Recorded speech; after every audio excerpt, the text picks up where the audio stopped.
Be not alarmed, madame, on receiving this letter, by the apprehension of its containing any repetition of those sentiments or renewal of those offers which were last night so disgusting to you.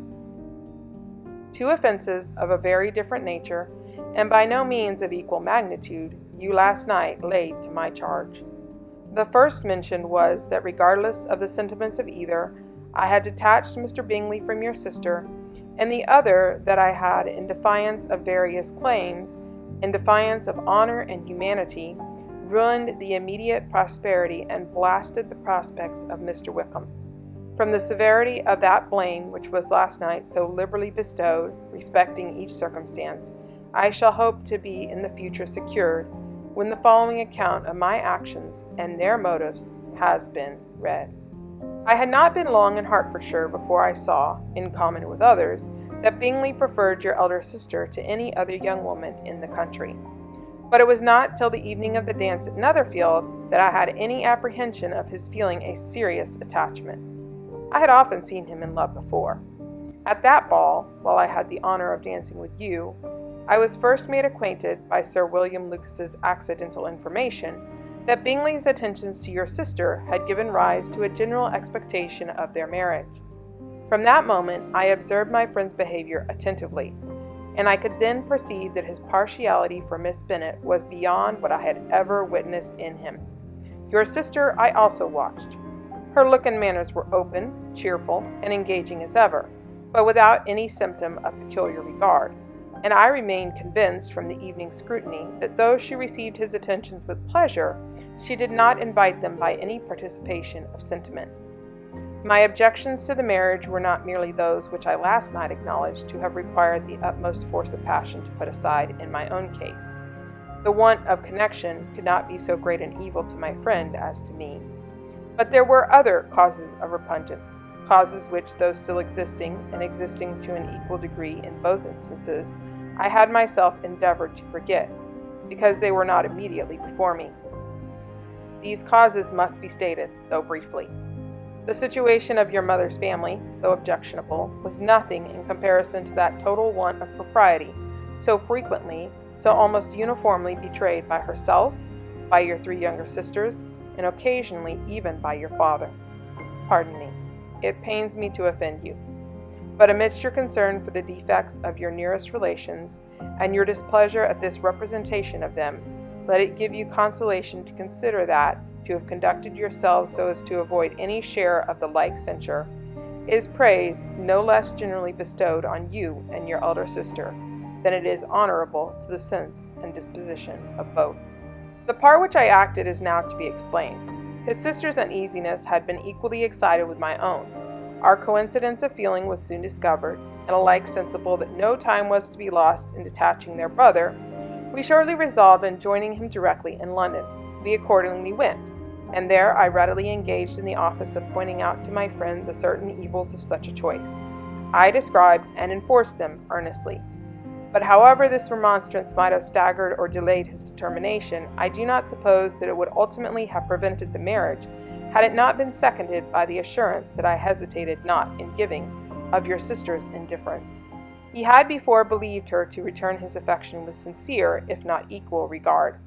But Bingley has great natural modesty, with a stronger dependence on my judgment than on his own. To convince him, therefore, that he had deceived himself was no very difficult point. To persuade him against returning to Hertfordshire, when that conviction had been given, was scarcely the work of a moment. I cannot blame myself for having done thus much. There is but one part of my conduct in the whole affair on which I do not reflect with satisfaction. It is that I condescended to adopt the measures of art so far as to conceal from him your sister's being in town. With respect to that other, more weighty accusation of having injured Mr. Wickham, I can only refute it by laying before you the whole of his connection with my family. Of what he has particularly accused me, I am ignorant, but of the truth of what I shall relate, I can summon more than one witness of undoubted veracity. Mr. Wickham is the son of a very respectable man, who had for many years the management of all the Pemberley estates, and whose good conduct in the discharge of his trust naturally inclined my father to be of service to him, and on George Wickham, who was his godson. His kindness was therefore liberally bestowed. My father supported him at school and afterwards at Cambridge. My father was not only fond of this young man's society, whose manners were always engaging, he had also the highest opinion of him, and hoping the church would be his profession, intended to provide for him in it. As for myself, it is many, many years since I first began to think of him in a very different manner. The vicious propensities, the want of principle, which he was careful to guard from the knowledge of his best friend, could not escape the observation of a young man of nearly the same age with himself, and who had the opportunities of seeing him in unguarded moments, which Mr. Darcy could not have. My excellent father died about 5 years ago, and his attachment to Mr. Wickham was to the last so steady that in his will he particularly recommended it to me, to promote his advancement in the best manner that his profession might allow, and if he took orders, desired that a valuable family living might be his as soon as it became vacant. There was also a legacy of £1,000. His own father did not long survive mine, and within half a year from these events, Mr. Wickham wrote to inform me that, having finally resolved against taking orders, he hoped I should not think it unreasonable for him to expect some more immediately pecuniary advantage, in lieu of the preferment, by which he could not be benefited. He had some intention, he added, of studying law, and I must be aware that the interest of £1,000 would be a very insufficient support therein. I rather wished than believed him to be sincere, but at any rate was perfectly ready to accede to his proposal. The business was therefore soon settled. He resigned all claim to assistance in the church, were it possible that he could ever be in a situation to receive it, and accepted in return £3,000. All connection between us seemed now dissolved. But last summer he was again most painfully obtruded on my notice. I must now mention a circumstance which I would wish to forget myself, in which no obligation less than the present should induce me to unfold to any human being. Having said thus much, I feel no doubt of your secrecy.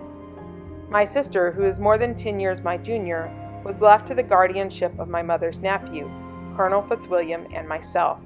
About a year ago, she was taken from school, and an establishment formed for her in London, and last summer she went with the lady who presided over it to Ramsgate, and thither also went Mr. Wickham, undoubtedly by design. For there proved to have been a prior acquaintance between him and Mrs. Young, in whose character we were most unhappily deceived, and by her connivance and aid he so far recommended himself to Georgiana, whose affectionate heart retained a strong impression of his kindness to her as a child, that she was persuaded to believe herself in love and to consent to an elopement. She was then but 15, which must be her excuse, and after stating her imprudence, I am happy to add that I owed the knowledge of it to herself. I joined them unexpectedly a day or two before the intended elopement, and then Georgiana, unable to support the idea of grieving and offending a brother whom she almost looked up to as a father, acknowledged the whole to me. You may imagine what I felt and how I acted.